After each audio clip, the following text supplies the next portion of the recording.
Now, I'm really excited to introduce our speaker, but before we do, I just want to highlight that Mandy is here today on behalf of Mindbody. Now, I'm going to share their company page with y'all here in just a moment, but the thing to know here is that once you visit this page, it's going to look much like what you're seeing in front of you. This is going to be where you can check out, get more information about Mindbody as a company. You can check out their event highlights. That's going to be a selection of the events that they have partnered on with us in the past. Super, super great to review if maybe you might be having an upcoming interview with Mindbody and want to be well-versed on what the company has going on. But you can also search their open roles there as well. So once you're there, you can search down, it'll take you down to the bottom of the page. And if you are there and, something that you hear today sparks interest in Mindbody for you, maybe you're not currently seeking a new job, but the company sounds really interesting. Or maybe you are currently job seeking, but don't really see anything posted that applies to you or that fits your skill set. In those cases, I highly recommend you go to the top right-hand corner of Mindbody's company page and click the big pink button that says follow. What that's going to do is put you on Mindbody's follow network. It does a lot of great things for you, but effectively it's like having a friend that works at Mindbody.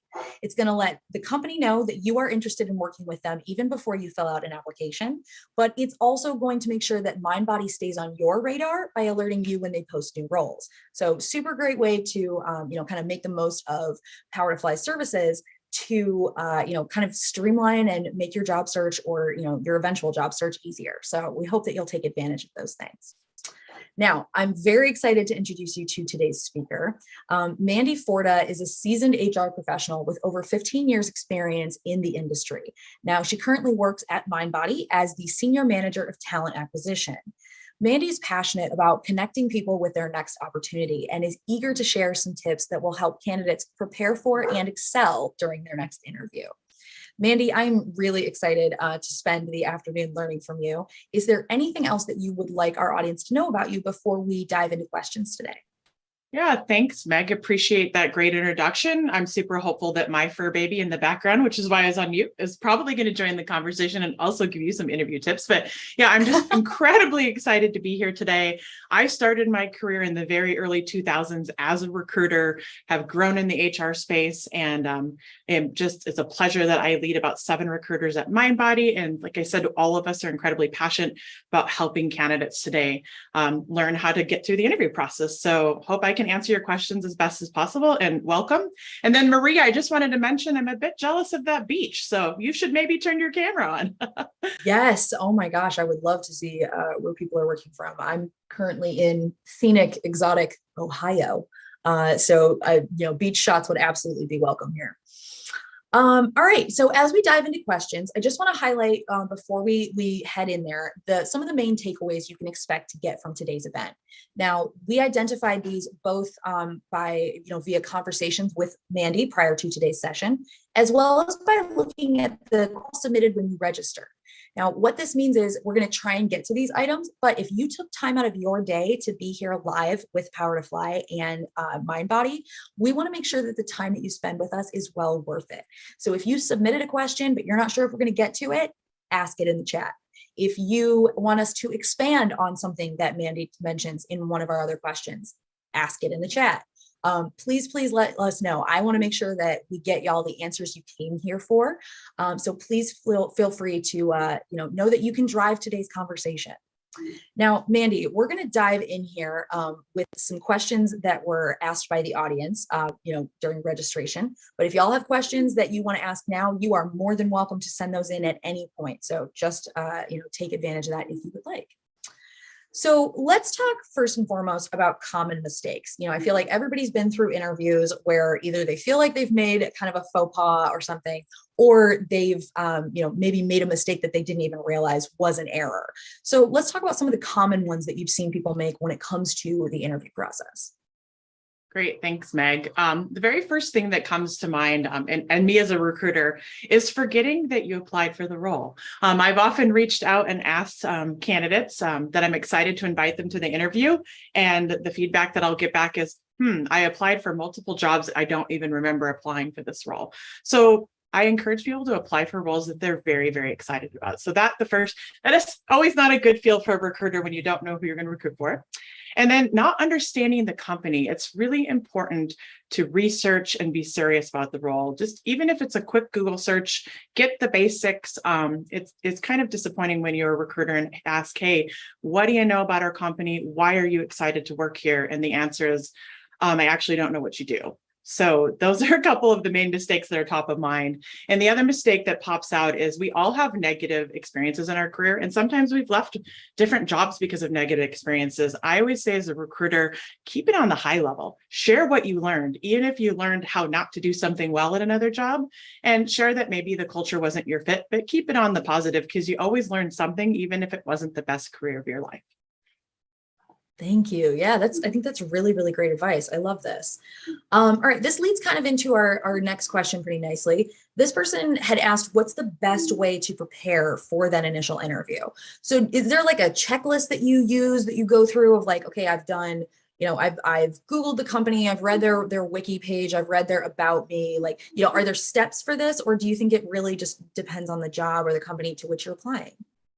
I do think it depends on the job and the company, but what I would tell you is a very common thing, as I would, kind of backstep into my last answer, is research the company, review the company page, read the wiki page. And one of the biggest things I think that's critical in the process is, do they have their values posted? I feel like right now we're a very values-driven human beings. Maybe coming out of COVID, it's just been enhanced. Do the values of the company even match your values? Do you want to work for that company? If they don't have them posted, that could be a red flag. We anchor into our values here at Mindbody, and we will ask you questions about values, and we hope you ask us questions about values. So that is the first one. The other one that I really recommend is really reading the job description. When I was looking for jobs myself, I actually print the job description, and I will go through and highlight areas that I actually have experience in, and I will call out areas that are gaps, so that when the recruiter is speaking to me and asking me to speak to those experiences, I feel really comfortable providing a great example, being concise, and also identifying where I have gaps and feeling incredibly excited that I can develop and grow in that role. So print that job description.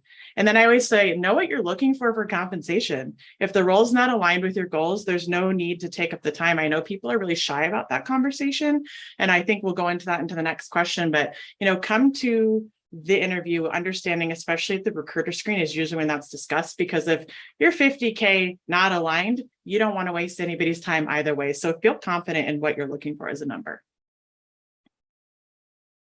Yeah, actually, we were asked that a lot, how to do things like negotiate salary and benefits. And I think that's one of the things that people find, especially if you are job seeking outside of the US. I feel like this is very common in the US, where the salary and stuff is not posted anywhere. And so it's entirely possible for kind of both parties to be wasting their time when a simple, having even just like a simple, range or something would help kind of weed out or allow people to realize like, hey, this isn't honestly even worth pursuing for me. So when you say, people should address that salary conversation, can you give us an example of a way you've heard it phrased that would be an easy thing for people to memorize? Yeah, I think happy to. I think, first of all, you're going to see there's a lot of legislature coming out in the US that's around transparency and compensation. So you're going to see more and more certain states adopting that companies do need to at least post a midpoint or a range so that you know what you're applying for. So first of all, that's helpful. And we're actually hopeful that comes around across all states, because I think it helps us with pay equity across the board. The second question, or the best way to answer that, is I feel like if a company or a recruiter in your first recruiting screen, yes, you may not want to bring comp up as your first thing, but it's usually the last question the recruiter will ask you. What are you looking for comp? Sometimes the candidate is not comfortable sharing. They'll say whatever is competitive, but in their head, they may know. As a recruiter, I often say, hey, it's my goal to make sure that I get you in the right fit and find what you're looking for. So if you give me an idea, I'll let you know if you're in range, and vice versa. If a recruiter's not willing to give that up, I would say, hey, I'm going to tell you what I'm targeting. Will you please let me know if it's in range for this role? And if they're not willing to give that, I would question whether this is the type of company you want to work for and their transparency and authenticity. Yeah, you make a really good point, right? That like this should be kind of common sense. And if the company is not willing to be transparent about something as intrinsic to the employee-employer relationship as money, like what are you going to give me for me showing up and bringing my skill set to this job? Why? they want to bring you on board. They want you to be part of the company. And if that's something that's already a hurdle or already kind of a pain point, maybe something to look at the company a little bit closer, right?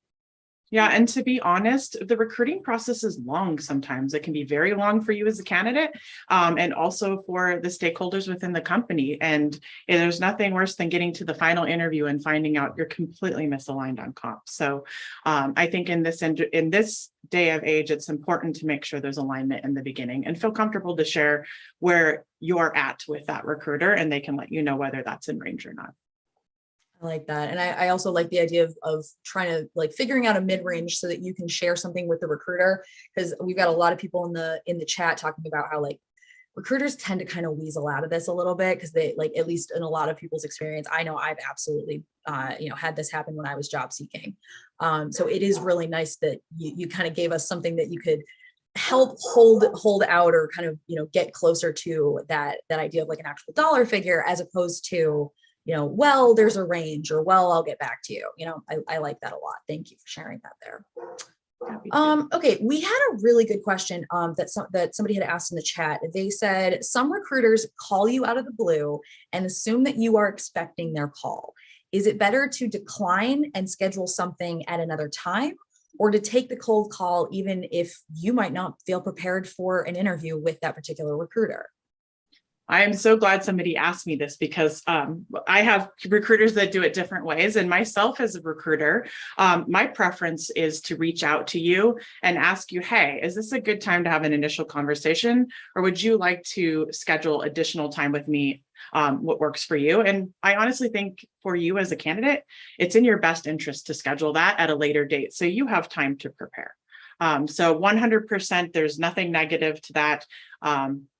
It's usually what I expect and what I hope for. I like that. No, I think that's good. I mean, would you say, at least in your experience, if you are making that cold call, are you prepared for that kind of answer? Like, because I mean, it feels like kind of common sense of like, if you're calling somebody and that you've not been in contact with them before, other than them filling out an application, it does seem kind of like you're not expecting them to jump on the call and be like ready to go. Yeah.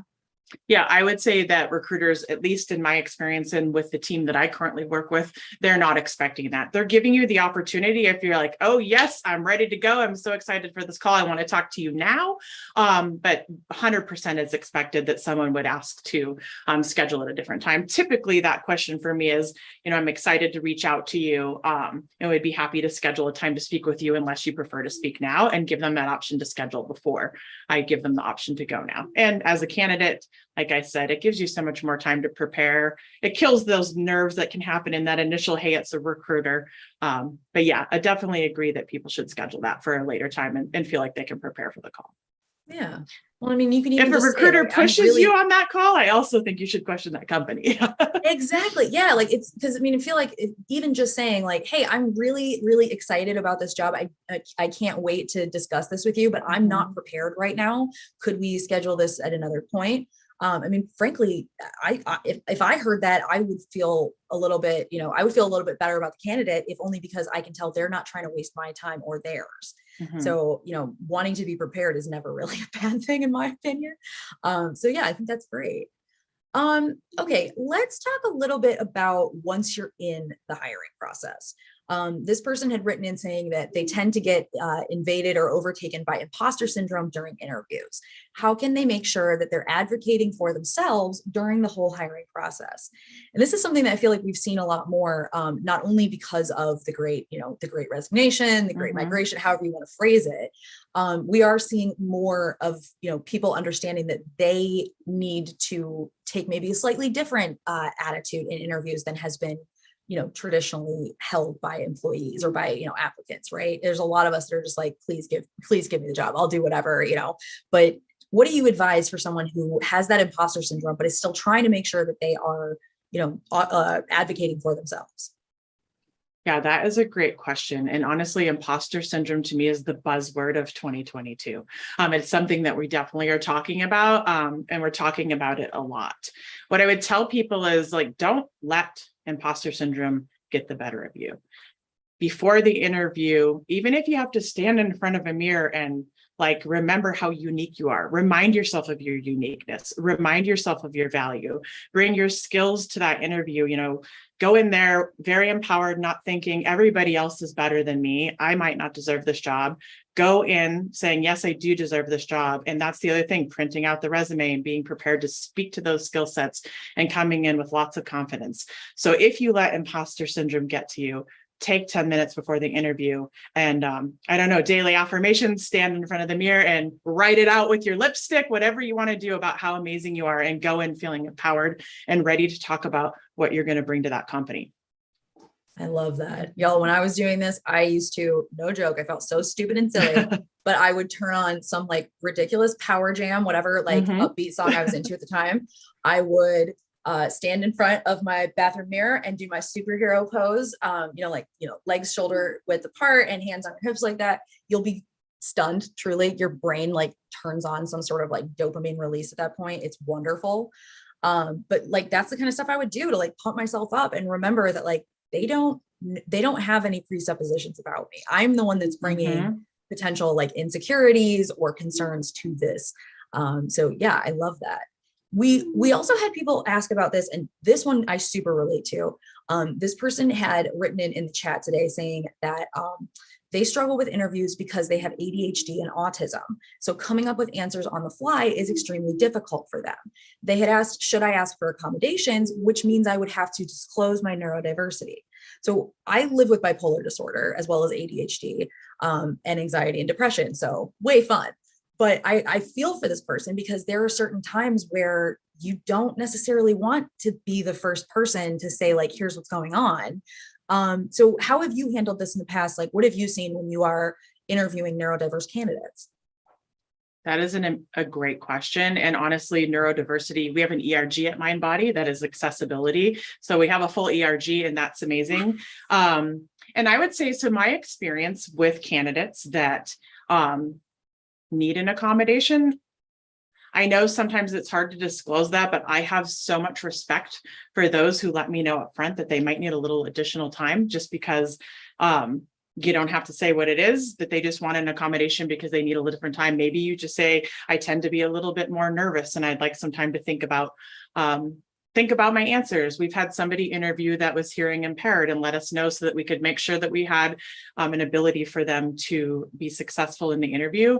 I feel like it's a topic now that, as I said again, in 2022, inclusivity, ERGs, diversity in all areas is so critical. And I feel like if there's a company that you're going to interview that would look poorly on you for sharing that and or asking for an accommodation without 100% sharing, I don't know that I'd want to work for that company. I think that would vet that out immediately, because that's going to be something that may follow you and affect you in your career. And it's better to vet that out, that company is willing to work with you. But again, like I said, it's a protected status. Sometimes you don't want to share your medical, but I have so much respect for those who ask for an accommodation just because they need additional time.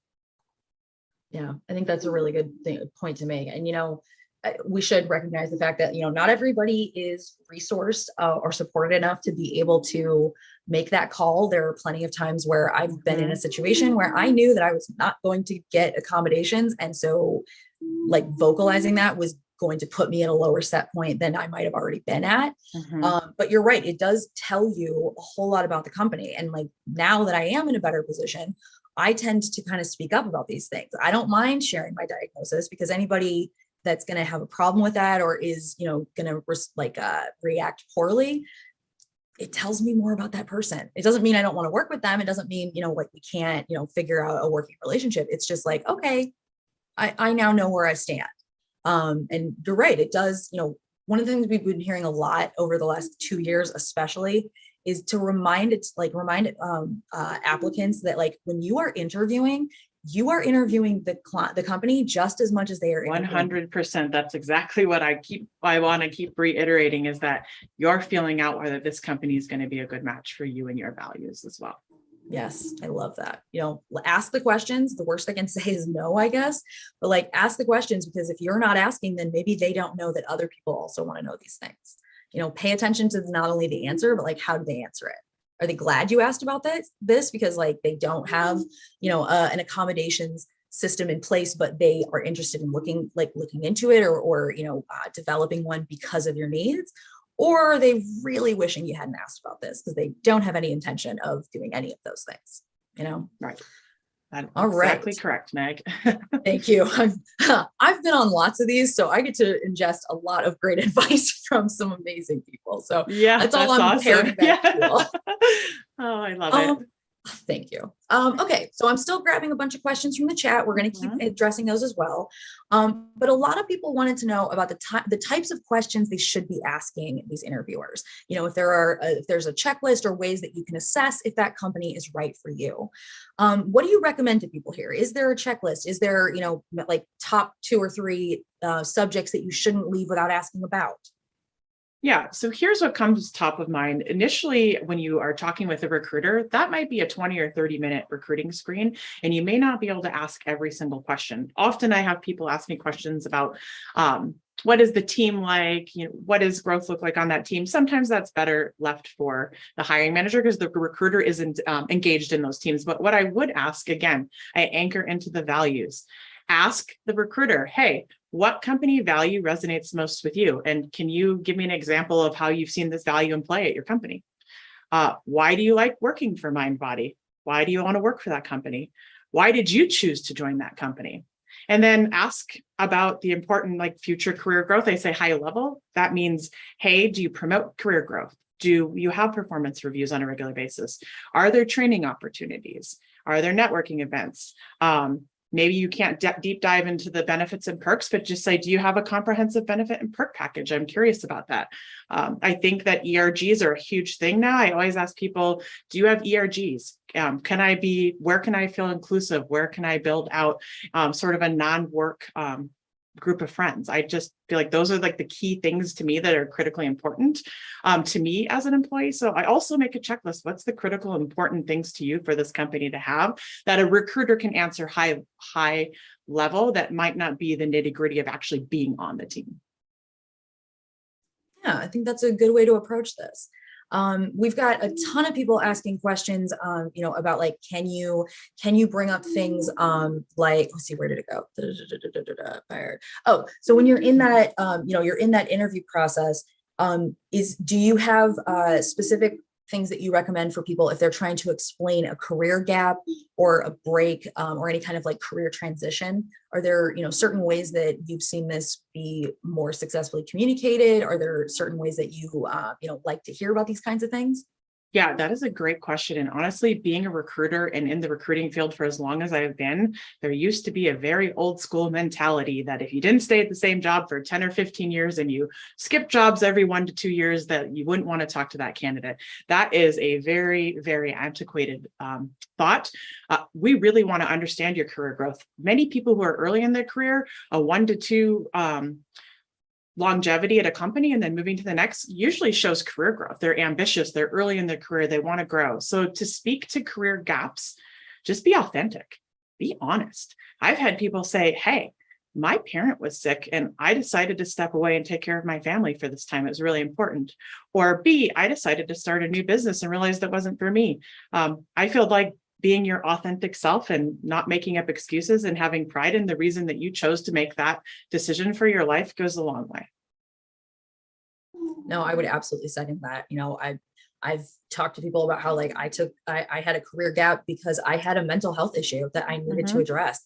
And you know, one of those things about like sharing stuff like that, it's not just, you know, like it's not just the accompanying like neurodiversity or whatever else might be there, but it's making sure that the employer sees you as a person, as a fully formed individual, and not just somebody that, you know, is only exists during that 9 to 5 work time when they're in front of you. So I think that's wonderful there. All right, we had another question about the interview process when you are trying to figure out if a company is going to support your professional growth. Is there a way to assess this while we're interviewing? And is there, like, people want to know, like, how can we understand if the company promotes and advocates for its team members' growth and upskilling? Yeah, when I think about that, the answer to that question, the very first thing I want to say is ask. what does career look like on the team? Like, do they have a job architecture? Do they have different levels that you can promote into? Again, how often do they assess talent? What does their promotion cycles look like? And then the other thing is, do you post most of your job opportunities internally before you go externally? Do you focus on internal talent and then take things external? I think it's really important. We post every job at Mindbody internally. Sometimes they're internally and externally at the same time because we know that we need to go competitive in the market, but really looking internally, and then what kind of training programs do they have? What type of opportunities do they have? A budget for training programs and development? Those are some of the top things top of mind that I would think of. Yeah, I love asking about like the training program idea as well. I feel like a lot of people are cautious about asking this in an interview because it can sometimes come off as you're not interested in this job at hand. You're interested in like the job above it or the job beyond, like, you know, 2 steps down the line. But I think, yeah, the way you phrased it of like trying to find out if career growth and if upskilling within the teams is, you know, baked into their culture. Is it something they have programs and budget for, or is it, you know, if you want to go out and search for this on your own, then we'll supplement, or, you know, whatever. How does that all work? Because yeah, you're right. It is, you know, you want your team to develop, you want their skills to keep improving because that is good for the company. So yeah, I like that. I was going to say, you make a great point real quick, Meg. I just wanted to touch please, just a little bit further on. There is, being a recruiter, I have had hiring managers say to me, I don't know that they're excited about this role. It sounds like they're more concerned about how they're going to get the next few roles. And I think a candidate can just say they're incredibly excited for this role. And they're looking to have a long career and to develop into further roles and to learn and to grow. And I think that's just normal human desire. So if you have a hiring manager, somebody who isn't keen on your curiosity in that, then again, I'm not certain that's the right culture for you. So no, I love that description, keen on your curiosity, because you're right. You're just asking, is this something that's in place? They're the person that's supposed to be like the mechanism giving you the information. So you're not, you know, casting aspersions on their character because they don't have this program in place at the company they work for. It's just, it's an exchange of information. You know, it's not something that is a very loaded question, or at least doesn't have to be. Okay, so we had a lot of questions from people. I've heard this question a lot, but I want to make sure we touch on it here. This person wrote in saying, it's often said that if you only tick 60 to 70% of the listed qualifications in a job posting, that you should still apply. What are your thoughts on that from a recruiter's perspective? How does one portray that while they might not hit a lot of the qualifications, they're still qualified for the role? That is a wonderful question. And the word that I always come to mind and that I share with hiring managers is the importance for hiring for potential. You're not going to get somebody that's going to be what we call the magical unicorn that's going to check every single box. Thank you for saying that. Yes, I say it all the time. These are wish lists, people. This is what they ideally want. It might not even exist in the universe. Yeah.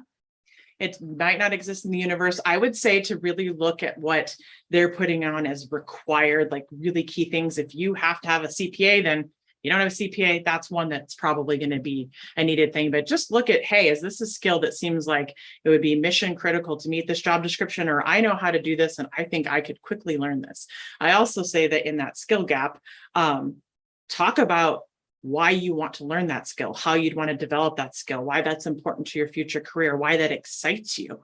Because being excited about an opportunity to develop in a new role and also knock it out of the park with the skills you're going to bring it, that is, I feel like that engages an employee right out of the gate. We all love stretch assignments. We all love to use our brain. We all love to feel valued. So that was a lot, but just think of the word hiring for potential.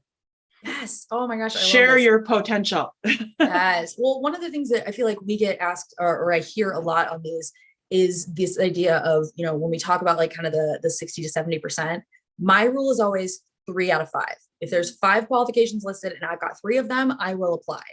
But, you know, like Mandy said, my example is always, if you want to be a lion tamer, right? Mm-hmm. Let's say that they want you to have like experience with big cats and also be a vet and, you know, do whatever. If you've never been in the same room as like even a house cat, maybe don't apply for that because, you know, there's some of that's going to be a little bit much for OJT, right? Mm-hmm. So yeah, like look at the qualifications. Are they something, you know, if you know how to do everything, are you really going to be challenged once you get up to speed?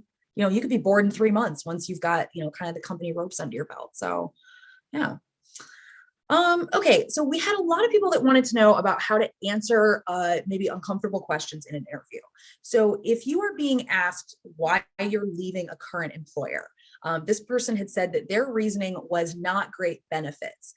Is that something that you would like to hear as a recruiter? If it's not, is there a different way to phrase it, or is there maybe other things that you should highlight instead?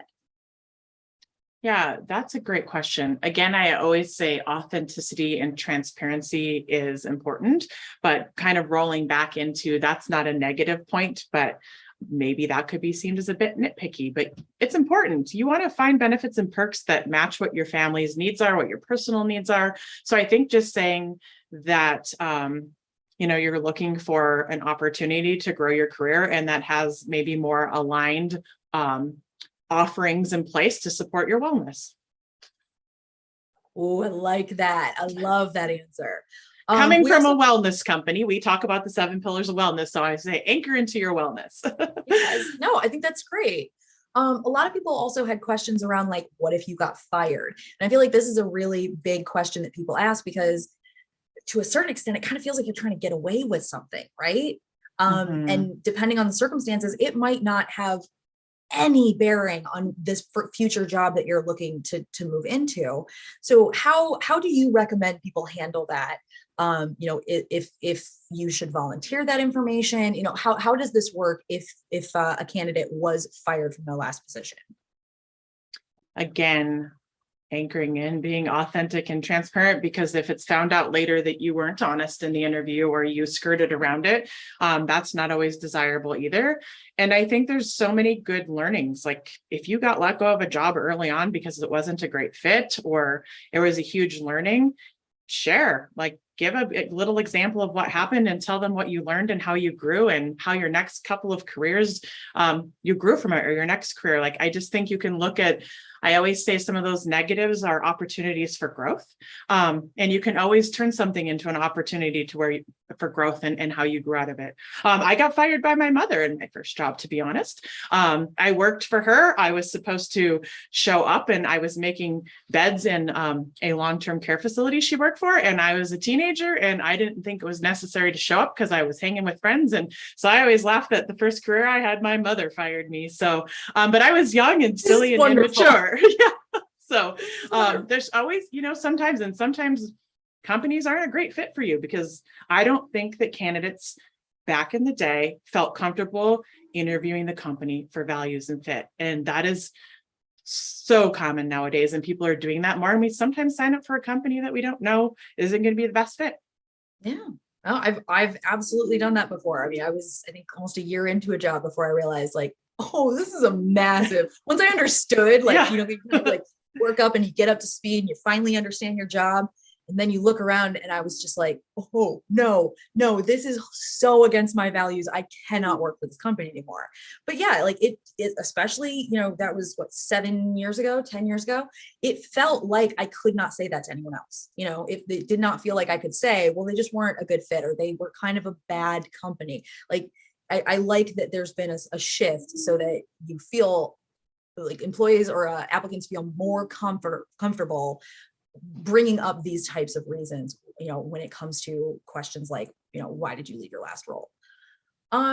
Okay, let's keep moving through these questions. We've got about 20 minutes left. We are going to try and get to as many as we can. So if you've got questions, please still keep sending them in. We're going to try and get through as many as we can before the end of today's session. All right. Now, when it comes to following up post-interview, a lot of people aren't really sure how to proceed there.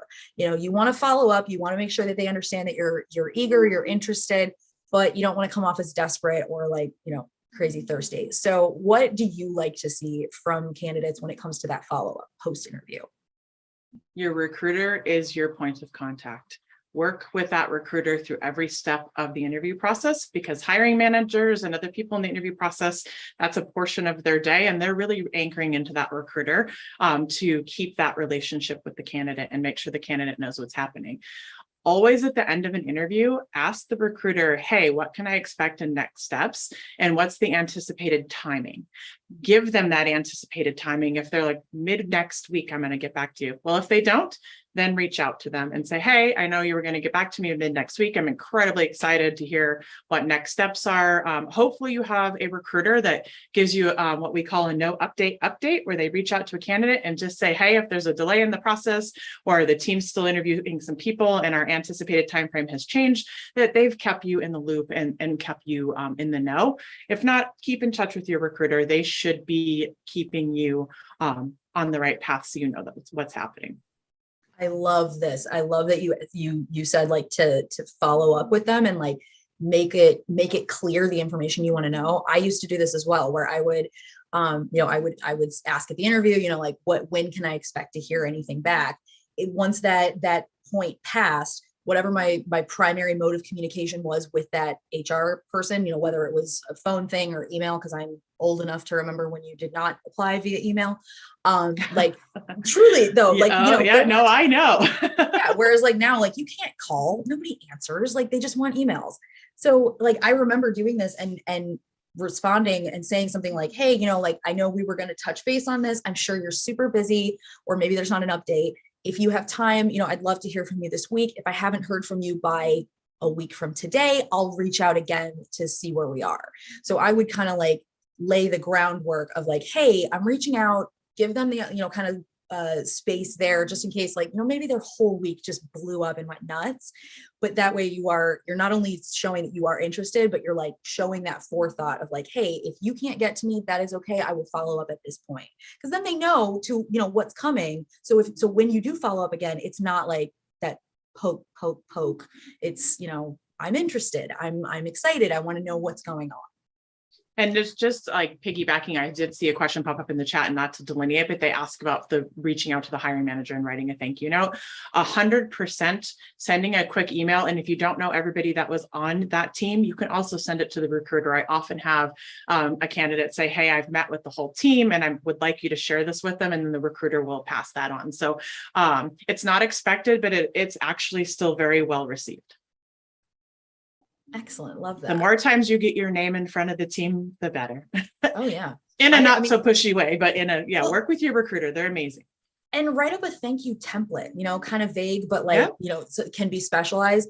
You don't have to reinvent the wheel every time you send these out. Like they're not comparing thank you notes across like even different HR people within the same team. Like nobody does this. So like, make your job as easy as possible, but love this. 100%.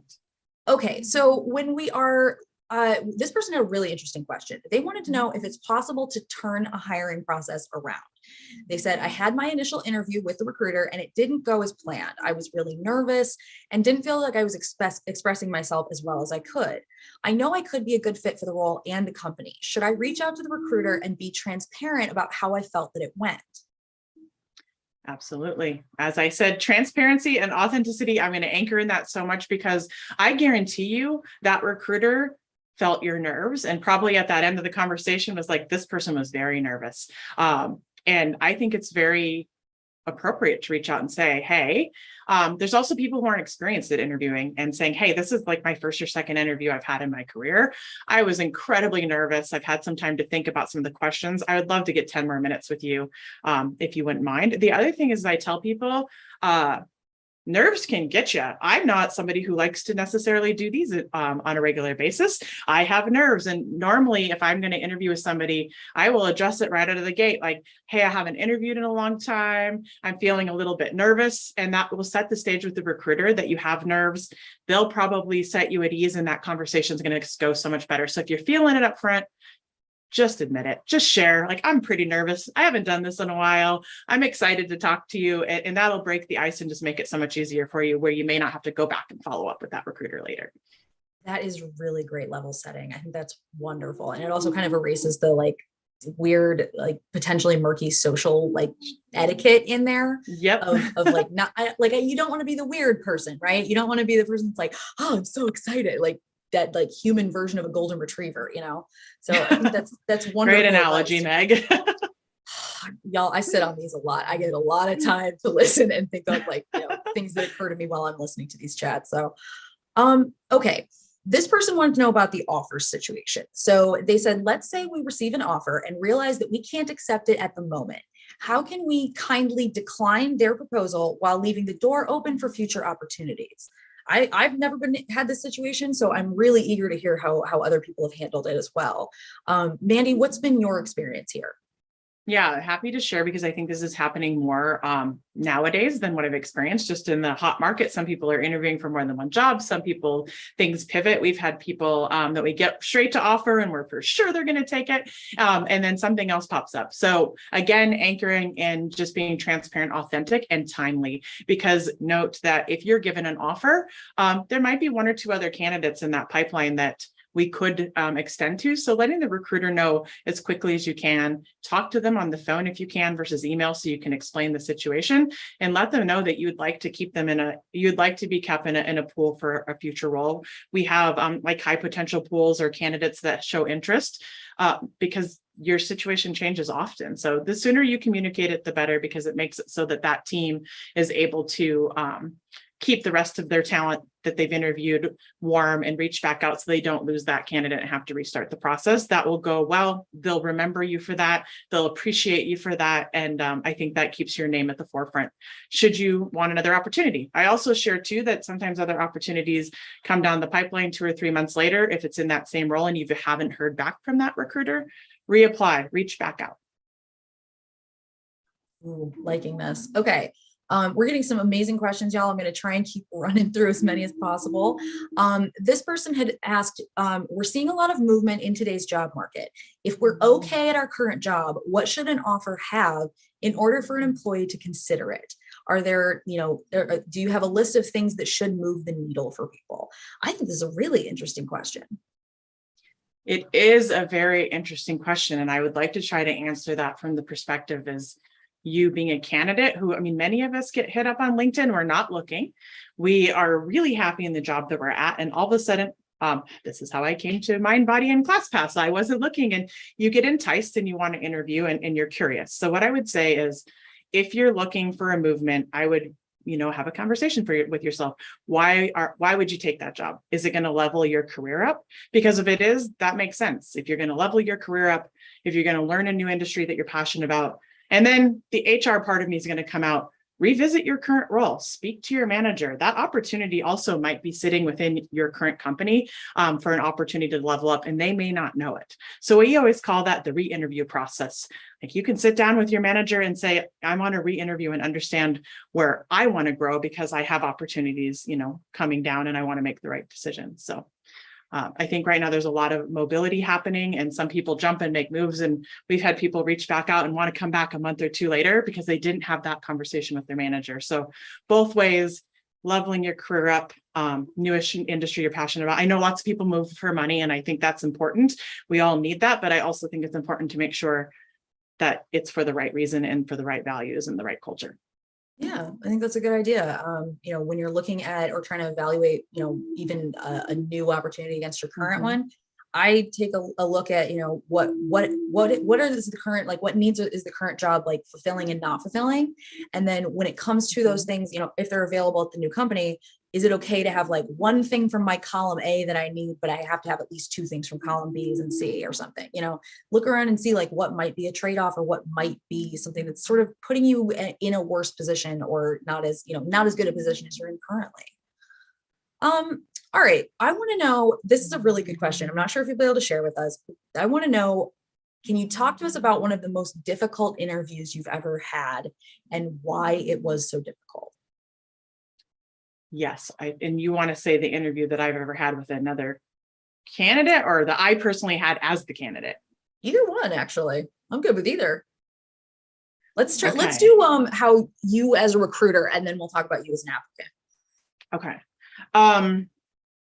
Honestly, the only time I've ever had an interview not go great is just been telling me that they forgot that they applied and they knew nothing about the company. I would say that that's probably been the worst experience. And then trying to navigate that conversation and keep that 20 to 30 minute screen, because you don't want to cut it off. You want to be respectful. You want to get all the questions in, but then every question after that is, I'm not certain, or I'm like, what part of the job description excited you about the role? And they're like, I don't really know what the job description is. So coming super unprepared and not really being passionate, there's nothing worse than, and this is more broad because I can't think of one direct example, but this is a consistent example. When it happens, I always walk away as a recruiter and it's like, that was a bummer. And that wasn't a great experience with that candidate. But yeah, I think that would be the broad theme of bad candidate experiences across the board. When you come in and you don't really want to work for the company, you just blanketly threw some apps out there. So if you apply, we want you to be so excited to get a call with the recruiter. All right. So what was that like really, like that terrible interview situation? What was that like for you when you were the applicant? So me as an applicant, I have been in careers and haven't done a lot of changing, but I have had a couple of interviews during COVID when there was uncertainty in roles with a company that I did it on Zoom. It was my first Zoom interview. I felt like they just asked me questions that were like, how are you going to negatively like discipline these people? It was an HR role and everything was a very like negative thing. And then very, very, I don't know what the best way to say it. It just didn't feel like the culture that I wanted to be in. And I think I shared that at the very end. I stopped the interview halfway through and I was like, I'm just going to pause for a minute because some of the questions that you're asking me are kind of indicative of what I'm feeling about your culture. And I just said, I would like to opt out. And so that's the first time I've ever done that in my life, but I just felt empowered to be honest. I feel like going through COVID brought this this ability to feel super honest and just say, yeah, this is not for me. I'm good. It's giving me a very large, like a much clearer window into like why the roaring 20s were like they were, since they were also just coming off of the 1918 Spanish flu pandemic. So like, I think that you're right. I think this is very much something that a lot of people are feeling of like, well, I don't have the patience for this, or this does not suit my life anymore. So why am I trying to make this work when something else might suit my life better? Or, in even just in regards to changes that happen to people from COVID. So I think that's a really good way to look at it. Okay, so let's talk a little bit about, I do want to highlight for anybody that's asking, we have a lot of questions, a couple, especially in the last 10 minutes or so regarding salary. We talked about that earlier on in today's session. So I do really recommend that you go back and watch the first couple minutes of the recording. I think we talked about it within like the first 15. But I'm also going to share some links in the chat here to where you can check out our archives, so you can find even more stuff that we've talked about on things like salary negotiations, that kind of thing. But Mandy had some amazing advice at the top of this session, so I definitely recommend you go back and check that out once we're done today. All right, this person wanted to know, do you have any tips for interviewing with people you already work with when you are trying to join their team within the same company? So I thought this was really interesting. Like you're not interviewing with your current coworkers, but you are interviewing with people that and like have maybe worked with or alongside in the past. What would you recommend to this person? Yeah, that's a great question. And I think that, internal mobility and promotion and like cross-training and moving on teams is a wonderful thing. And I think that you should go into that, whether you know the person or not, as a fresh candidate. You might get coffee with this person or a glass of wine with this person and know them very well and want to join their team. And I would address the interview as if you were interviewing, not necessarily the stranger, but you are interviewing for a role. You might be competing with external candidates at some point. I would address it as if it was a regular interview with someone you haven't worked with before. I would highlight the things that you've done in your current role, because just because you work together and on different teams, they may not 100% understand what your current job is and the projects you've worked on. If you've cross-collaborated on projects, like share what you've done. Don't assume that they know. I think that's really good, because it could feel like, I don't want to be repetitive. I don't want to tell them something they already know, but you're right. I mean, if they don't know, they need to. And even if they do, they should know it's something you're proud of. 100%. All right.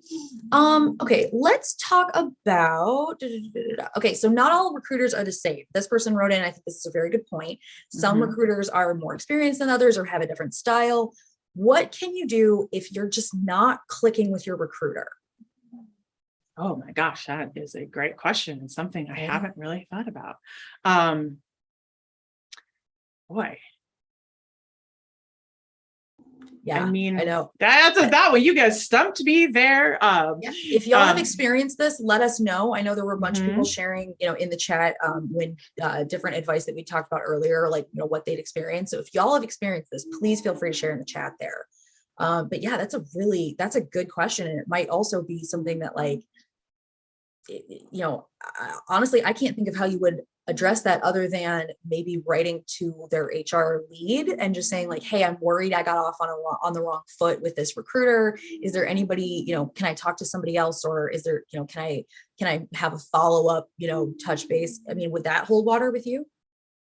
Meg, that's a great example, because now that helps me anchor in and think about when I was on the HR side and the talent team sat next to me, and we did have somebody who wrote in and had an uncomfortable experience or an experience that they wanted to share, and they did bring it to our HR team, and our HR team took a look into it. It hasn't all happened in my career often, but I think that's a great example, and I think that would resonate well. It may be hard to identify who to reach out to, but I think that even if you made it to the recruiter and you weren't a match, but you did make it to the next round with the hiring manager, I think it would be fine to ask who they could connect with in HR to share some feedback about the recruiting experience. Yeah, if you don't get through that, I mean, you probably can find who that HR contact is online if you're not comfortable asking the recruiter, or you can ask the recruiter if they could provide you some information on maybe who they report to, so they can ask some questions about the process. Yeah. People are chiming in with, some of the more uncomfortable situations that they've been in with recruiters. And I think this is something that happens to a lot of people. So, the idea of like Marie said, trying to break the ice and be like personable, and the person being all business, like it can kind of throw you off, especially if, that's might be the first impression you're getting of a company. So if it's something that turns you off in a way that is not just unique to you, like, is something that has wider reaching implications, like I think you're right. I think that is maybe a situation to flag to their HR, even if all you can do is like kind of parse out like, no, there was a misunderstanding and here's what happened or something.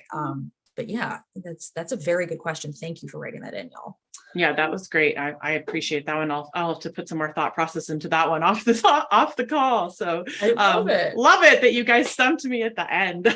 Oh, yes. No, I kind of like it when we get stumped with questions, because it means that like our attendees are really putting thought into this, and we appreciate that so much. Everybody. Love it. Appreciate all the questions. So I do think too, I'd be happy to answer one or two more before we're at the end. Yeah. All right, so we've got 3 minutes left. I want to make sure that we touch a little bit more on Mindbody. You had shared some information with us, how you would describe their company culture, your favorite part about working there. I want to talk about your top tips for someone who's interviewing. Now, are these Mindbody specific, or do you think these are applicable, across the board with interviews? Yeah, so these are kind of my wrapping my whole career around it, what I experienced working with my recruiting team. So not Mindbody specific, but coming from me, kind of anchoring back in, what are you looking for in your next career? Discover this within yourself first. I think it's really important when you're looking to almost do a checklist or a gap analysis with yourself. What values are you looking for? Noting what benefit and perks are important to you, noting what comp you want, like doing your homework first so that you're able to find a company that matches with you and then apply. Research the company values and mission. I think that's super important. I think right now we're values driven in this world, and we want to make sure that we're working for a company that we're excited to work for, we're proud to work for, and then apply early. And the reason I say apply early is that sometimes recruiters get 1,000 applicants in 5 days, and they start from the top and work down. So get your application in as early as you can. My husband was looking for a job, and he would not take that advice to me, and he would hem and haw and get it in right at the close date. And I'm not saying that you won't be seen at the close date, but if it's a job that a lot of people are applying for, get it in as early birds. Be an early bird. Yes. Ooh, absolutely. All right. We are almost at the end of time, but I wanted to make sure is there anything that we haven't gotten a chance to talk about that you really think is important for people to know as they are going through the interview process? Is there anything that we haven't touched on that you don't want them to leave without thinking about? So honestly, I appreciate the pre-submitted questions. I was able to really put some more thought in them. I appreciate the on-the-fly questions. I think we've covered so many things, but I will still leave with stay authentic, true to yourself, be transparent, and know that you can be looked at for hiring for potential. Yes. We are all magic unicorns. Yes. Yes. We all have a piece of the pie. Yeah. Think of yourself as that culture ad. Look at what you're bringing 100%. To the table, not like what you wish you were bringing to the table, right? 100%. Culture ad is super critical. You may not meet all the things, but what new things can you bring to that table and share with that team? So appreciate that, Meg. Now, if people are interested in reaching out to you or have questions, further questions like about Mindbody, people are asking if they can connect with you on LinkedIn. Is there a different way that you prefer people to reach out? Nope, they're 100% welcome to connect with me on LinkedIn. I do my best to check my LinkedIn emails probably about twice a week and get back to people. So definitely reach out to me at LinkedIn, connect with me on LinkedIn. I'd love that. Send me questions. I'll be happy to share. So if you see a job at Mindbody you're super excited about, reach out and let me know. I'll connect you with the right recruiter. Yes. Ooh, loving all of this. I'm going to share some more links in the chat thread here again. The link to Mindbody's company page. So where you can check them out and, look at their open roles, maybe apply if you'd like. You can do that right from our site. I'm also going to share a link with y'all to our community space. So if you have continuing questions after this, maybe we can help you out there. But if this has been your first event with Powerfly, I hope that you enjoyed yourself as much as I did.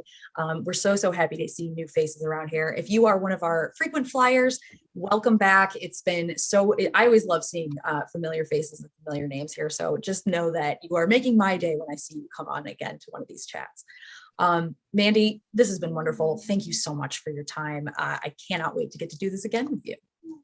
Perfect. And I put it in the chat. Thank you all for spending the last hour with me. I so appreciate it. And I look forward to connecting with you all on LinkedIn.